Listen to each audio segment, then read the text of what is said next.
Day 11 of my fat loss series. आज motivation छैन तर डिसिप्लिन छ। दिनको सुरुवात भिडियो अपलोड गरेर भयो। फर्स्ट मिल एग्स, कार्बोहाइड्रेट बिल्कुल छैन आज, क्यालोरी एकदम कन्ट्रोल गरेको छु। अनि म गएँ कलेज 10 बजेदेखि 5 बजीसम्म हुन्छ। अहिले कटिङ सिरिज सुरु गरेपछि मैले कलेजमा केही पनि खाएको छैन। कलेजबाट घर आइसकेपछि एकदमै थकित भइरहेको हुन्छ, तर त्यही माथि अहिले झन् क्यालोरी डिफिसिट झन् गाह्रो। प्रि वर्कआउट मिल कन्ज्युम गरेँ। जिम नजाउँ जस्तो लाग्छ, तर आफूलाई पुस गरेर म लागे जिम तर्फ।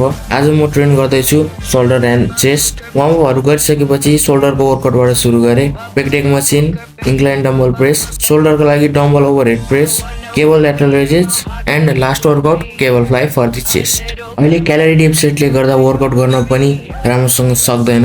एभ्री मोमेन्ट आफूलाई पुस गर्नुपर्ने छ। अलिअलि पोजिङ गरेँ अनि पम्प पनि राम्रो आएको थिएन आज त। हिजो लेग ट्रेन गरेको कारणले गर्दा लेगमा सोरनेस थियो, सो नर्मल कार्डियो गरेँ। Post workout meal chicken and rice. Video editing गर्दा गर्दै रातिको 11 साढे 11 बज्छ। इक्जाम नजिकिएको कारणले गर्दा अब अलिक पढाइमा नि फोकस गर्नेछु। आजको दिन यति नै थियो। See you tomorrow guys.